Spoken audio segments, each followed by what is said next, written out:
কাটায়, কাটায় জি5 এ স্ট্রিম করছে ১০ টা এপিসোডের এই ওয়েব সিরিজ। প্রতিটা এপিসোডই ধরুন ২৭ থেকে ৩০ মিনিটের ভিতর ঘোরাফেরা করে। তো স্টোরি ব্যাপারে আমি যদি বলি, তো পিকে বাসু যিনি একজন অ্যাডভোকেট, তিনি একজনকে একটা খুনের মামলায় একজনকে সাজা পাইয়ে দেয় এবং সুজাতা বলে একজন তার চেনা পরিচিত কৌশিক এবং সুজাতা তার চেনা পরিচিত তাদেরকে সেই খুনের কেসের থেকে বাঁচিয়ে দেয়। তো তারপর যে কনভিক্টেড হয় সে সুইসাইড করে। তো তারপর পিকে বাসুর অ্যাক্সিডেন্ট হয়, তার মেয়ে মারা যায় এবং সে দার্জিলিং এর রিপোজ হোটেল রয়েছে সেখানে সে যায়, ঘুরতে যায় এবং সেখানে খুন হওয়া শুরু হয় এবং পিকে বাসুর উপরও অ্যাটাক হয়। তো কে অ্যাটাক করছে, কি জন্য অ্যাটাক করছে পিকে বাসু এবং তার স্ত্রী সেখান থেকে বেঁচে বেরোতে পারে কি পারে না, সেই নিয়ে হচ্ছে পুরো গল্প। সোনার কাঁটার গল্পটার উপর এটা অবলম্বন। বাকিটা দেখতে হলে আপনারা দেখে নিন। ওয়েব সিরিজটা স্ট্রিম হচ্ছে জি5 এ। তো দেখুন, আমি আগেই বলে দিতে পারি, আমি কিন্তু এই রিভিউর জন্য স্ট্রাইক খেতে পারি, কারণ এই জি এর একটা টেন্ডেন্সি রয়েছে স্ট্রাইক মারা, তাদের বিরুদ্ধে কেউ যদি নেগেটিভ বলে, এবং এই সিরিজটা হয়নি। দেখুন, আমি যখন সিরিজটা দেখা স্টার্ট করি বা আমি যখন ট্রেলার দেখি বুঝতে পারি একটু অ্যাডিশনাল ফুটেজ এখানে অ্যাড করা হয়েছে, একটা নতুন অ্যাঙ্গেল অ্যাড করা হয়েছে। ফার্স্ট এপিসোডেও একটা নতুন অ্যাঙ্গেল অ্যাড করা হয়েছে, কারণ সুজাতার যে খুনের যে ব্যাপারটা রয়েছে সেটা জাস্ট একটা মেনশন রয়েছে মুখের উপর। সেটা এরকম ডিটেইলড সিন বা এরকম ডিটেইল কোর্টরুম ড্রামা সেটা কিন্তু আসল গল্পে ছিল না, জাস্ট একটা মেনশন ছিল ৩টে লাইনের ভিতর। সেই জিনিসটা এখানে জয়দীপ যিনি ডিরেক্টর তিনি অ্যাড করেছেন। তাই আমি ভেবেছিলাম একটা আশা রয়েছে এখানে। রানী বাসুর যে চরিত্র রয়েছে তাকে পুরোপুরি খোড়া করে দেওয়া হয়নি, তাকে দেখানো হয়েছে যে তার হাঁটতে অসুবিধা হয়।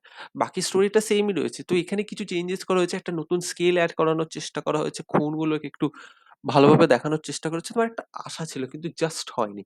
স্টোরিটা প্রতিটা এপিসোডে যখনই পিক আপ নেওয়ার চেষ্টা করে তখনই বন্ধ করে দেওয়া হয়। এবং এখানে তো প্রথমত পিকে বাসুর চরিত্রে সত্য চ্যাটার্জি তার যে মেকআপ এত জঘন্য, মানে ১ বছর আটকে রেখেছে। এইজন্যই বোধহয় আটকে রেখেছে। বোধহয় জি5 এর নিজেরই লজ্জা লাগছিল জি এর, যে ভাই এই মেকআপ নিয়ে আমি ছাড়বো এটা? জাস্ট হয়নি। এখানে একটা ট্রমা, একটা হন্টিং এক্সপেরিয়েন্স হয়েছে। পিকে বাসুর মেয়ে মারা গেছে সেটা আপনি ট্রেলারেও দেখতে পেয়েছেন। কিন্তু ওই ট্রমা, ওই যে শোক, সেই জিনিসটাও আপনারা কোথাও ফিল করতে পারবেন না।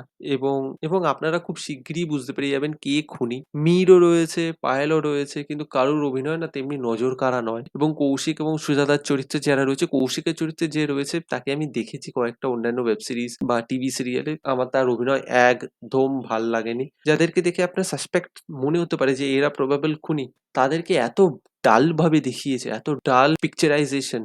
মানে আমি বলছি না সিনেমাটোগ্রাফি বা কালারিং এর কাজ খারাপ, স্ক্রিপ্ট এত ডাল ভাবে লেখা, মানে কোথাও আপনার ইন্টারেস্টই জাগাতে পারছে না, কোথাও না, খুব ফ্ল্যাট ভাবে বেরিয়ে যায়।